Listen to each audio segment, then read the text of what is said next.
ஆத்தங்கர ஓரத்துல அரசமர கடியினில மேட போட்டு குந்தி இருக்கும் கணபதி.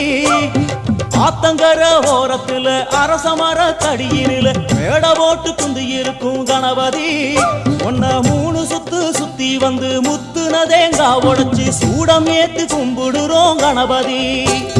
நினைச்சதெல்லாம் நடக்க வேணும் தெய்வமே, உனக்கு பிடிச்சதெல்லாம் கொண்டு வந்தோம் பாரதம் படிச்சவரே. ஆத்தங்கர ஓரத்துல அரசமர கடியினில மேட போட்டு குந்தி இருக்கும் கணபதி.